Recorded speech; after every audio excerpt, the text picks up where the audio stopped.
울산 시청자 미디어센터의 제작 지원을 받아 울산 CBS와 울산 청년 네트워크가 공동으로 제작하는 시사팩토리 100.3 금요판이 돌아왔습니다. 이 방송은 지난 19일 수요일에 사전 녹음된 내용이며 팟빵과 유튜브에서 나올통을 검색해 다시 들으실 수 있습니다.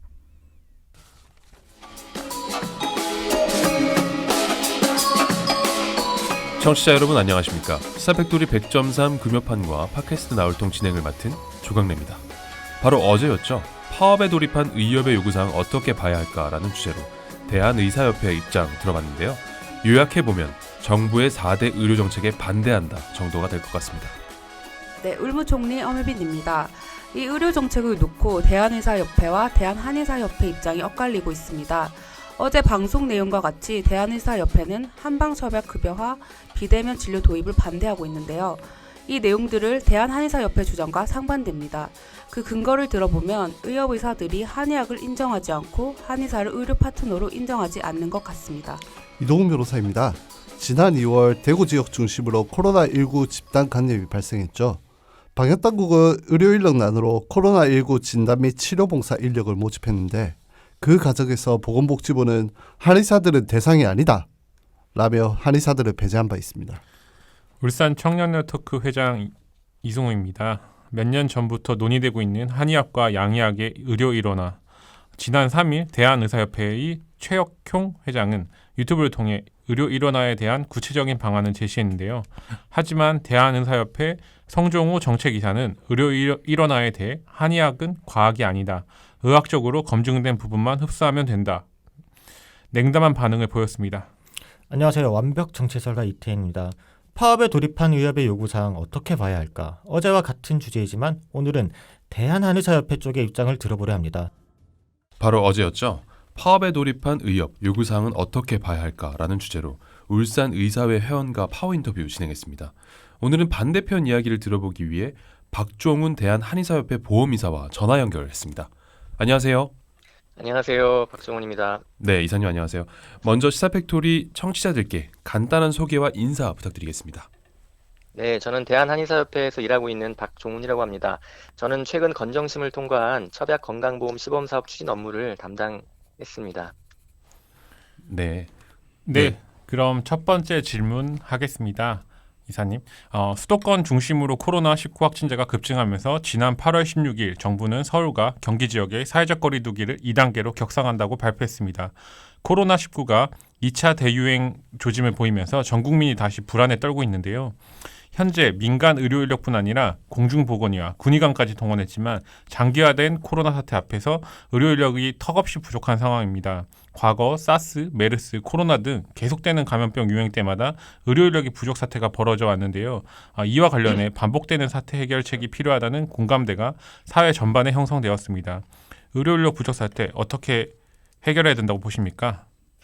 네, 우리나라 의사 수가 부족하다는 것은 많은 자료를 통해서 확인되고 있습니다. 네. 단지 숫자만 부족한 게 아니라 그 지역별 편중, 기피과 문제 등이 복합되어 있죠. 최근 정부가 이를 극복하고자 의대 정원 확대랑 의사 지역제, 지역 의사제, 죄송합니다. 지역 네. 의사제를 발표하고 네네. 있는데요. 네. 의사협회의 반발이 극단으로 치닫고 있는 상황에서 우리 한의사협회는 그 대안으로서 의학, 한의학 통합 교육을 받은 한의사를 지역 공공의료 의사 인력으로 활용하는 방안을 제시하고 있습니다. 네, 그렇군요. 네. 그 의료 인력이 턱없이 부족한 상황에서 의료 인력에 한의사가 배제되면서 논란이 되기도 했어요. 네. 그 지난 2월에 코로나19 발생으로 대구에서 활동할 코로나19 진단 및 치료 봉사 의료 인력을 모집하는 과정에서 한의사들이 배제됐잖아요. 네네. 그 대한한의사협회는 보건복지부 등의 그 의료봉사 참여 의사를 밝힌 한의사 50명 명단을 전달했지만 보건복지부는 한의사는 대상이 아니다며 이를 받아들이지 않았다라고 밝혔어요. 코로나19 사태로 의료 인력이 부족한 판국에 국가 시스템에서 한의사가 배제되는 이유가 뭐라고 생각하십니까? 네, 안타까운 상황이었는데요. 네. 그 당시 코로나19 대구 사태 때 그 복지부가 한의사의 참여를 받아들이지 않은 이유는요. 네. 의사들이 한의사가 참여하면 빠지겠다는 식의 입장을 취했기 때문입니다. 그랬군요. 네. 그 현장의 혼란이 우려된다는 것이 그 복지부의 표면적인 이유였는데요. 네. 실제로는 의사들의 독점적 기득권이 그 이유라고 보고 있습니다. 네. 더 근본적으로는요, 고착화된 의료 이원화 체계에서 비롯되는 갈등이라고 저는 판단하고 있습니다. 의료 이원화 체계에서 오는 갈등이다. 네. 네. 그 의료 인력 그 이야기가 나와서 좀 질문을 더 추가로 드리겠습니다. 지난 7월 정부는 수도권 밖 의료 인력 공백을 배우기 위해서 의대 정원 증원과 공공의대 설립을 발표했죠. 의대 정원을 2021년 3,058명에서 2020년부터 한시적으로 매년 400명을 증가시켜 10년간 4,000명을 추가 양성할 계획이라고 밝혔는데요. 이 한방, 양방, 의료 일원화 교육 대상으로 이 4,000명이 포함될 가능성은 있을까요? 협회가 제안하고 있는 대안이 그렇습니다. 네. 현재 한의사는 이미 한의과 대학 교육 과정에서 현대의학 과목을 상당수 이수하고 있고 한방, 양방의 통합적 이해를 바탕으로 환자를 진료하고 있습니다. 네. 지금 정부 정책 자체가 증원하는 의사 4,000명 중에 3,000명을 지역 의사로 10년간 의무 복무시킨다는 이제 그러한 계획을 갖고 있는데요. 네. 이 포괄적인 의료 활동이 필요한 지역 의사로서 어쩌면 의사보다는 한의사가 더 유용한 인적 자원이라고 할 수 있습니다. 지역 의사로 활동할 수 있는 특화된 통합 교육이 추가된다면 현재 반발에 부딪히고 있는 의대 정원 확대 정책의 좋은 대안 내지는 보완책이 될 수 있을 거라고 생각하고 있습니다. 네. 네. 이사님 질문 드리겠습니다. 그 중국의 경우에는 중서결합이라 불리는 한의학과 양의학 복수면허 의료인을 양성하기 위해 의료 일원화 교육을 시행하고 있더라고요. 만약 한국에서도 의료 일원화 교육이 진행되면 기존의 한의사들도 재교육을 받아서 양방 한방을 넘나드는 지역 의사가 될 수 있는 거 아닌가요? 네, 좋은 제도 예시를 말씀해 주셨네요. 중국의 그 일원화 제도를 저희는 이원적 일원화 제도라고 부르거든요. 이원적 일원화 제도. 네. 네. 우리나라처럼 그 서의사, 중의사, 우리나라에 한의사, 양의사가 있는 것처럼 이렇게 각각 존재합니다. 네. 이원적으로 존재를 하지만 우리나라만큼 이렇게 배타적인 관계가 아니거든요. 네. 교차 교육, 교차 면허, 교차 고용이 이렇게 제도화되어 있어요. 아주 일상화되어 있고요. 그래서 뜻이 있는 일부 중의사나 서의사는 2, 3년의 어떤 추가적인 교육 과정을 통해서 중서의 결합 의사로 활동할 수도 있습니다. 네. 이 부분을 우리 말씀해 주신 거고요. 네. 우리나라에서도 사회적 갈등을 해소하고 학문적 융합 발전을 위해서라도 반드시 도입이 필요한 제도라고 생각하고 있습니다. 이번 지역의사제와 연관지어 봐도 정부 정책을 보완하는 좋은 방안이 될 수 있습니다. 그럼 이 의료 일원화 제도와 교육 계획을 놓고 양의학계와 한의학계의 입장차는 5년 넘게 평행을 달리고 있습니다. 의료 일원화 제도는 2015년 보건복지부가 언급하고 최근 최혁용 한의협회 회장이 같은 내용을 다시 언급했죠. 2015년 보건복지부 제안으로 대한한의사협회와 대한의사협회는 협의체를 구성했지만 합의점을 찾지 못하고 결렬됐습니다. 이 이유가 무엇인가요? 네, 잘 알고 계시는데요. 2015년, 2018년 두 번에 걸쳐서 한의, 양의, 그리고 정부의 3자 협의체가 합의문을 거의 작성을 했어요. 네. 그런데 모두 막판에 불발되었거든요. 네. 구체적인 내용을 보면 한의과대학, 의과대학의 교육 통합은 서로 합의를 했는데 네. 이미 졸업한 그 기존 면허자들의 면허 통합 부분에서 합의를 하지 못한 것입니다. 네. 아무래도 그 한의계는 가장 지금 필요한 그 도구에 제한 없는 의료 행위를 위해서 기본적인 엑스레이나 초음파 등의 의료기기 사용을 주장을 했고요. 네. 반대로 양의계는 그 부분에 대한 양보를 전혀 하지 않았기 때문에 불발이 된 거거든요. 네. 의협이 양보하지 않은 가장 핵심적인 이유가 교육을 받지 않고 어떻게 의료기기를 쓰느냐 이 부분인데 네. 이번 지역의사제 참여와 연관된 통합 논란에 대해서는 저희 협회가 그 부분을 해소하고 하여 제안을 하는 거기 때문에 그때와 달리 협의 가능성이 있다고 보고 있습니다. 네. 지난 7월 보건복지부는 안면신경마비, 만 65세 이상의 뇌혈관 질환 후유증, 월경통 질환 치료에 한해 한의원에서 이제 첩약을 처방받을 경우 수가를 적용받을 수 있는 시범 사업을 실시한다고 밝혔습니다. 이에 대해서도 양의학계와 한의학계는 첨예한 대립을 보이고 있는데 대립구도가 생긴 이유는 뭔가요, 혹시? 네, 의협은 그 첩약에 대한 안전성, 유효성 확보를 위한 그 과정이 양약 급여 과정에 비해서 굉장히 부족하다라는 주장을 하고 있어요. 네. 의협의 주장이죠. 그런데 그간의 실무협의체랑 건정심 소위원회에서 이 부분에 대한 충분한 토론이 있었거든요. 네. 의협 주장의 가장 큰 모순은 첩약에 대한 이해가 부족한 상태로 한약과 양약을 동일하게 간주하는 것입니다. 네. 자연에서 재배 가공되는 한약재는 우리 인류가 이렇게, 아주 친숙하게 접했던 이제 물질이잖아요. 네. 그러한 한약재가 새로운 성분인 인류가 처음 접하는 그런 아주 불안할 수밖에 없는 그런 새로운 성분의 화학적 의약품과는 그 특성이 아주 다릅니다. 네. 그래서 천연물 의약품에 대한 국제적인 기준이 따로 있고 우리나라 식약처는 오히려 다른 나라에 비해서 더 강화된 기준을 적용하고 있어요. 네. 그리고 이미 일본의 의사들은 1961년부터 첩약보험을 광범위하게 적용하고 있습니다. 인접 지역의 같은 의사인데도 유독 우리나라 의사들만 첩약이 위험하다고 주장하고 있는 것입니다. 네. 그래서 좀 연결해서 이야기를 좀 드리면 의협은 말씀하셨듯이 한방첩약의 건강보험 적용을 위해서 이제 먼저 안정성과 유효성 검증이 필요하다. 그리고 단계적 검증이 선행되어야 된다고 주장을 하고 있는데 거기에 대해서는 좀 동의를 하십니까? 어떠세요?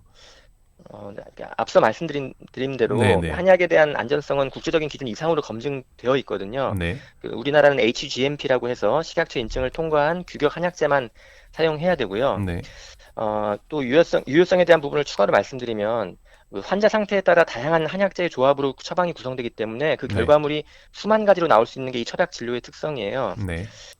그래서 그중 질환별로는 그 대표적인 기준 처방들을 제시하고 그 기준 처방들은 이제 한의 표준 임상 진료 지침에서 그 여러 이제 문헌 연구를 통해서 그 유효성을 잘 제시하고 있습니다. 근데 의협의 주장은 그걸 넘어서서 그 결과물로서의 그 수만 가지 탕약을 모두 임상 시험하라는 거거든요. 네네. 이것은 양약도 하지 않는 검증입니다. 네. 대개 고령의 만성 질환자들 뭐 아시겠지만 약 복용 실태를 살펴보면 한 번에 10가지 이상의 다제약물을 처방받거든요. 네. 많으면 뭐 30가지 이상의 양약을 한꺼번에 먹기도 해요. 네. 이런 다제약물의 조합에 대해서 양의계라고 해서 모두 임상시험하지 않아요. 네. 대개 이제 그러한 다제약물의 조합은 임상가의 전문적인 행위로 간주하고 그 약물 상호작용에 대한 연구나 PMS라고 하는 시판 후 조사를 통해서 그 자료를 축적합니다. 이 정도의 연구와 조사는 철학도 당연히 하게 되거든요. 네. 그리고 이번 시범 사업을 통해서 더 강화될 예정이고요. 네. 이 양의계가 이렇게 수만 가지 철학을 임상시험하라는 것은 자기들도 하지 않은 검증 단계를 거치라는 굉장히 그 편협하고 일방적인 주장이라고 할 수 있습니다. 네. 이렇듯 그 양의사들이 한약을 믿지 못하고 이 한의사와 그다음에 한약사를 의료 파트너로 인정하지 못하는 것 같습니다. 네. 근본적으로 좀 이런 불신하는 태도를 취하는 이유가 어디에 있다고 보십니까? 네, 그 질문에 대한 답도 고착화된 의료 이원화 제도와 네. 이렇게 좀 연관지어 말씀을 드리고 싶고요. 네. 이 건강보험 재정이라는 파일을 네. 의사랑 한의사가 서로 이렇게 다투어 나눠 가지려는 막 그런 경쟁 구도가 발생할 수밖에 없는 구조거든요. 네. 그러다 보니까 서로의 어떤 좋은 점이나 보완점을 찾기보다는 자꾸 뭐 네거티브한 주장을 하게 되고, 네. 네. 서로의 영역을 침범하는 걸 싫어하는 이제 그러한 아주 뿌리 깊은 갈등이 생겨나는 원인이 아닐까 이렇게 생각을 하고 있습니다. 네. 네, 이사님. 그 건강보험 파이 얘기해 주셨는데 그 네. 건강보험 보장률에 대해서도 궁금한 게 있어요. 그 네. 환자들은 병원에서 치료를 받으며 건강보험의 보장을 받죠. 네. 그런데 이 건강보험 보장률이 양의학과 한의학의 차이가 있습니다.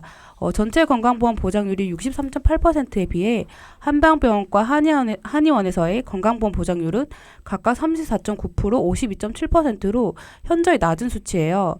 양의학 건강보험 보장률 대비해서 한의학 건강보험 보장률이 왜 이렇게 낮은지 그 이유가 무엇인가요?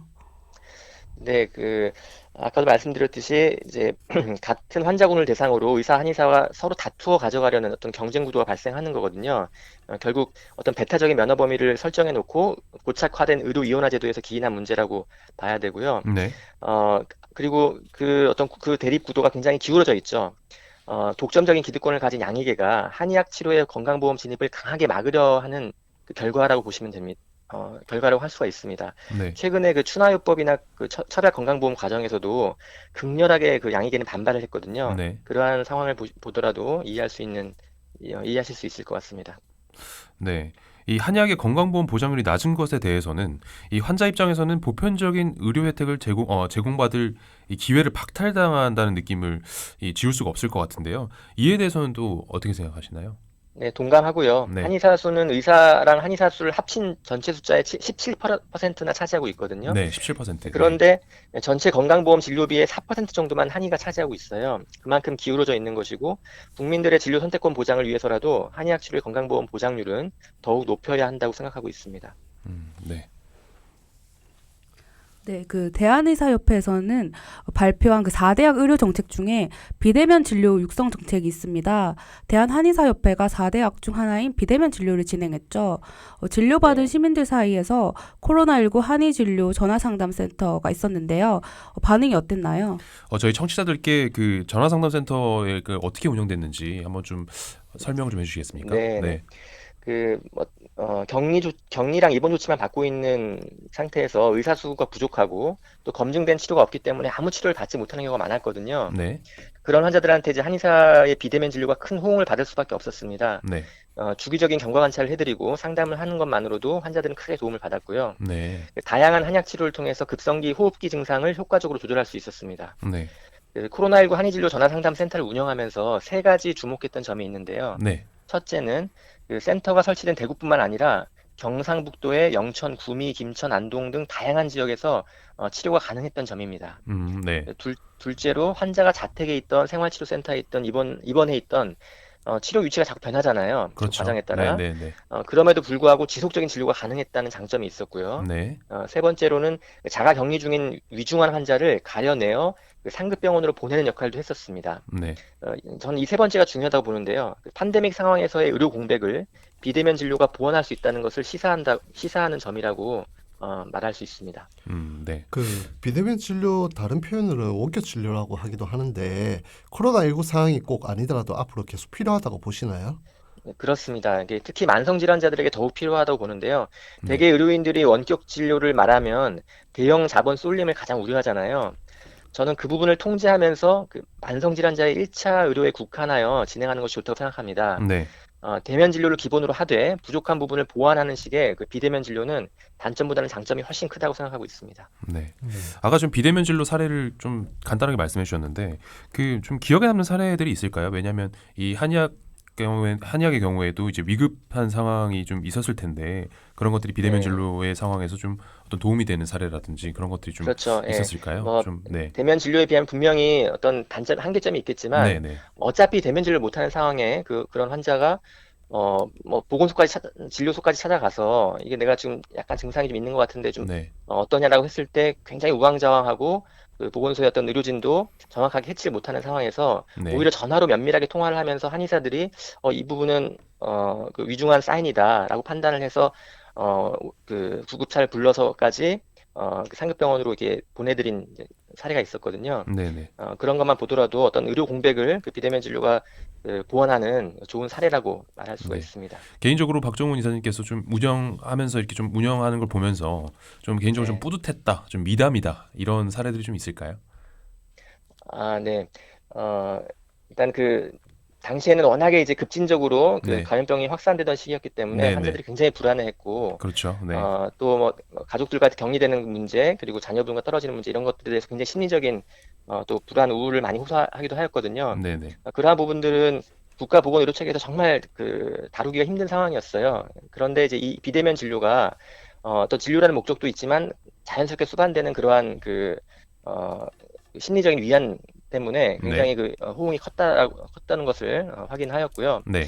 저희가 이제 진료센터를 운영하면서 처음에는 시행착오가 많았지만 네. 여러 가지 약재들을 이제 기부받게 되고 또 다양한 진료 방법들이 발생을 하면서 굉장히 빠른 시간 내에 발전하는 그런 센터 운영을 경험하였습니다. 그래서 네네. 굉장히 가능성을 높게 봤고요. 네네. 이런 경험들이 축적이 되면 앞으로 지금 우려하는 여러 가지 비대면 진료들의 단점들이 보완되는 굉장히 좋은 체계가 완성되지 않을까 네네. 이렇게 보고 있습니다. 그 보완되는 추가 보완점이 좀 어떤 게 있을까요? 뭐 좀 필요하다는 네. 거. 네. 그래서 환자들을 좀 직접 눈으로 보게 할 수 있는 좀 아주 용이한 시스템이라거나 뭐 화상 네네. 시스템이라거나 화상 시스템. 또 네네. 또 표준화된 진료 매뉴얼을 통한 진료 데이터 축적으로 네. 인해서 이제 다음 어떤 팬데믹 때 네. 이용을 할 수가 있잖아요. 이제 네네. 그러한 부분들이 좀 가장 선결돼야 될 문제라고 네. 생각합니다. 최근 사태를 보면 코로나가 이제 광복절을 기점으로 굉장히 지금 또 급증하고 있습니다. 코로나 확진자가요. 네. 지금도 운영을 하고 있나요? 이게 좀 굉장히 좀 위험할 것 네. 같은데. 네, 네네. 지금은 이제 아주 급한 확산기가 아니고 네네. 그 병상 제공이 아직은 부족하지 않기 때문에 이제 환자분들이 대부분 입원 치료를 받고 계시거든요. 그래서 네. 지금 비대면 진료가 예전처럼 활성화되어 있지는 않지만 그래도 그 비대면 진료를 원해서 전화를 해주시는 환자분들이 네. 계속 있습니다. 계속 있다면 이제 상시적으로도 계속 네, 이렇게 상표를 운영하고 있습니다. 운영을 하고 있다. 네, 그런 네. 말씀이시죠. 알겠습니다. 네, 그럼 추가 질문 드리도록 하겠습니다. 대한의사협회는 정부가 요구한 협의체 구성에 참여하지 않겠다라는 의사를 밝혔습니다. 일각에서는 협상 테이블에 나와 논의를 해야 하는데 장외투쟁을 통해서만 의견을 제시한다는 여론이 있는데요. 협의체 구성을 한다면 한의사협회는 어떤 점을 중점으로 요구할 계획인가요, 혹시? 네, 정부가 지금 구상하고 있는 지역 의사제에 한의사의 참여를 중점적으로 요구할 계획입니다. 네. 면허 범위의 문제로 제한이 된다면 네. 한의학 의학 통합 교육이 가능한 그 한의대 특별 전형을 통해서 한의사의 지역 의사제에 참여를 제한할 것입니다. 네. 의사들은 저렇게 안 하겠다고 하는데 한의사들이 참여한다고 하면 가능성이 좀 높지 않을까 이렇게 보고 있습니다. 한의사 쪽에서는 조금 네. 그 정부에 협조를 해서 협의체 구성에 좀 그런 요구도 그렇죠. 하고 네, 진행을 하겠다는 네. 말씀이시죠? 네. 네.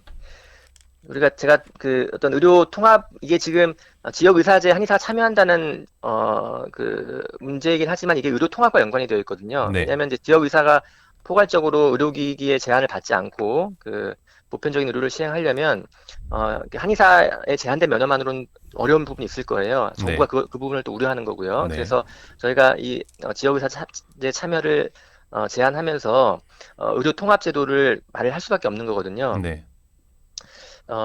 그 우리나라의 그 의료 통합 제도는 반드시 필요한 상황이고요. 네. 전통의학 면허 제도를 가지고 있는 여러 나라들이 있지만 우리나라가 유독 배타적으로 이원화가 고착되어 있어요. 그렇습니다. 네. 그렇죠. 그래서 보건의료계 분쟁의 80% 이상이 의사 한의사 갈등이다라는 보고도 있고요. 네. 뭐 아시겠지만 국민들이 혼란스럽고 또 의료비가 중복 지출되는 등의 어떤 사회적 문제의 원인이 되기도 합니다. 네. 한의학은 이미 의협의 주장과는 달리 과학적인 성과를 많이 축적하고 있습니다. 네. 학문의 융합 발전을 위해서라도 한의학의 장점을 살린 의료 통합 제도는 반드시 필요하다고 보고 있습니다. 네. 알겠습니다. 네, 오늘 시사팩토리 100.3 금요판은 여기서 마무리해야 될 것 같습니다. 대한한의사협회 박종훈 보험이사님, 오늘 인터뷰 응해주셔서 진심으로 감사드립니다. 감사합니다. 감사합니다. 이사님. 네, 감사합니다. 감사합니다. 네. 오늘 방송 마무리하기에 앞서 나얼통이 준비한 이벤트 소개하겠습니다. 팟빵과 유튜브에 인상적인 댓글 남겨주신 열혈 청취자 그리고 좋아요와 구독 눌러주시는 충성 청취자 여러분을 추첨해 울산시청 뒤편에 위치한 카페 두다에서 사용하실 수 있는 커피 쿠폰을 보내드립니다. 자세한 내용은 팟빵 공지사항에서 확인하실 수 있습니다. 이어서 지난 이벤트 당첨자 소개합니다. 팟빵 닉네임 3만일통, 안스, 난다완다, 발키리, 구현우님까지 이렇게 총 5분입니다. 모두 당첨을 축하드립니다. 당첨되신 분들은 uscbs@cbs.co.kr로 성함과 닉네임 그리고 연락처 알려주시면 커피 쿠폰 발송해드립니다.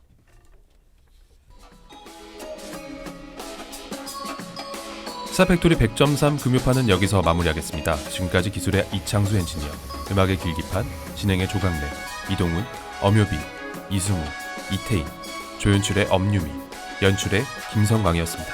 다음 주 이 시간에 다시 찾아뵙겠습니다. 제가 모두라고 말하면 다들 안녕이라고 외쳐주세요. 모두 안녕! 안녕!